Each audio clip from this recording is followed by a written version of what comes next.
Hello everybody, my name is Carlos and today I'm going to speak about trickle-down economics and how it relates to income inequality.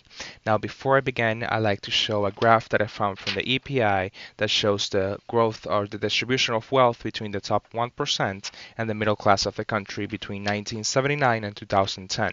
Now the graph clearly shows the distribution of wealth has been great for the top 1% in the red line right here, while the lower class and middle class wages have remained stagnant during the years.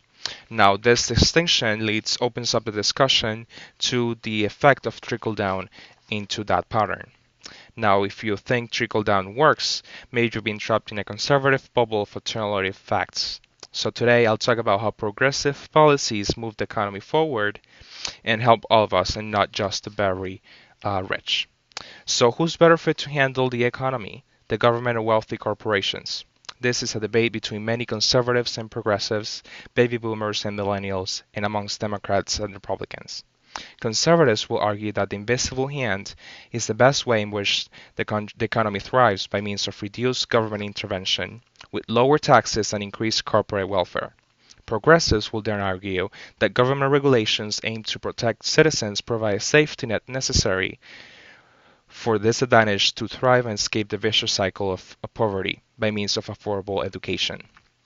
But the debate goes beyond one simple solution. History has proven that trickle down is a failed economic ideology in which the rich get richer and the poor get poorer, a system in which capitalism eventually morphs into oligarchy, a system in which employees are often crushed by corporations with lower and lower wages while the top executives keep on winning on their expense. One of the most indicative factors of the failure of the right-wing economic theory is the rise of income inequality, in which there's a gradual decrease in the tax rate imposed on the top percentage of the population, from 91% in 1963 to 35% in 2003. President Reagan's extreme trickle-down led to a 28% tax rate on the wealthy. Conservatives will argue that this method is effective because the money saved from the tax breaks will then be used to create employment opportunities, increase wages, and overall corporate expansion and strength.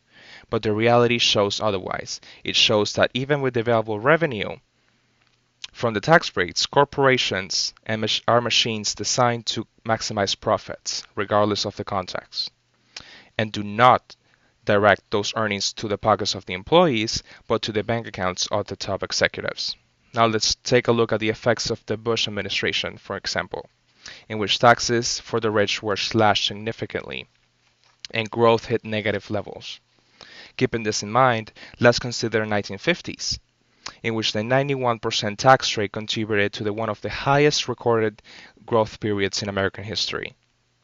Just to add a few more facts, hourly wages decreased during the late 1980s in part with Reagan's trickle-down, while wages increased back up during the tax increase of the 1993 Clinton administration.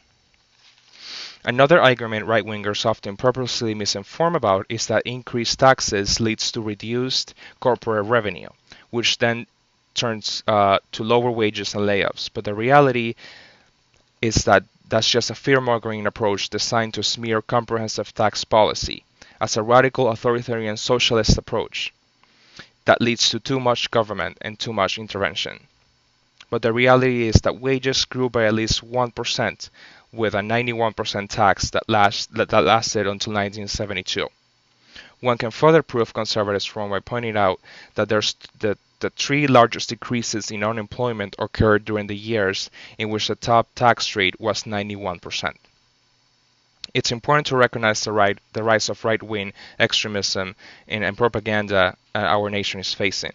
Propaganda that's intended to label rational government regulation designed to protect employees from corporate abuse as radical socialist policies. Propaganda that leads to the rise of oligarchy and income inequality. Propaganda that suppresses low-income workers. In fact, as stated by Gary Gales, a professor of economics at Pepperdine University, quote, "No supply-side economist has ever promoted trickle-down. This was invented by the big government opponents of market freedom, just as Marx named capitalism to make it appear harmful rather than correctly describe it. This philosophy is not economics, it's simply politics. It's time to help conservative Americans see beyond the simplistic idea that helping businesses will end up helping the working and middle class, and that somehow government welfare to these corporations ends up helping the American people. It's simply a flat out lie, a lie that's spread by right wing propaganda imposed by the Republican Party with the intent of turning Americans into brainwashed, poor, misinformed people, while maintaining corporate executives as ultra rich oligarchs running the show.